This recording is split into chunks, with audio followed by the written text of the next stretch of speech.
This is turn 8 of our Bolt Action Grand campaign. A bit of a quieter one this turn, as there was only one actual land battle taking place between the Polish and the Soviets in Yugoslavia. This Balkan battle was basically just a proxy war between the Soviets and the Poles, taken away from the Eastern Front. The Soviets, of course, had a massive amount of infantry alongside their other units, starting with the numbers advantage in this battle to eliminate enemy units. I began with quite a defensive setup, which was quickly rushed by his assault infantry moving in, followed by the horde of conscripts. The battle on the western flank was a lot of long-range shots at each other in cover, the Soviet advance slowing down. My sniper was able to take down his NCO and his conscript squad, while my main forces moved up the centre of the field. Our mortars were both struggling to hit as infantry dodged shells left, right and centre.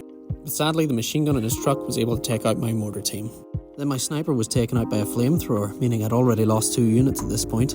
I brought my tank on to try and push up the centre, just as both my cavalry squads arrived, one in the east to take down the infantry over there, and the other in the west to try and push up the flank. Then tragedy struck as his heavy mortar landed a direct hit on my infantry, wiping them out. My cavalry managed to avenge the sniper, as his tank came on to threaten my armoured car. My cavalry took out his truck by being next to it, and then swept through his conscripts, finally levelling the score. The vehicles kept him pinned down in the centre as I finally started winning on the west flank, pulling ahead for the first time. As he slowly whittled down the cavalry on the east flank, my cavalry moved in on the west, wiping out his assault squad, meaning I was now in a winning position. His tank proved to be a real issue as he knocked out my armoured car and I was unable to fight back with my tank. His infantry pushed the centre again, threatening my lieutenant, but I had now secured the western flank and it was just a matter of moving in. A hail of bullets from his infantry was only able to knock out my lieutenant's follower, as he also dodged shots from a ground floor rifleman. I tried to make a final push with my western forces, but his tank pinned down my tank and it was unable to escape a heavy mortar shell, destroying it completely. But it was immediately avenged by the cavalry rushing in, taking out the mortar in the last moments of the game. The result was 8 eliminations to 6, meaning a very close victory for the Poles.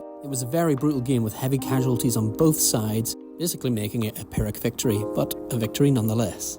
The only other battle of the turn was a naval battle, where the Spanish got cornered and wiped out by the Canadians. The mostly strategic moves of this turn have set up a lot of battles for the next one. Make sure to follow us for the next update, and feel free to pause the newspaper at any point to read any of the lore behind any of the movements. Thank you very much for watching, and we'll see you in the next one.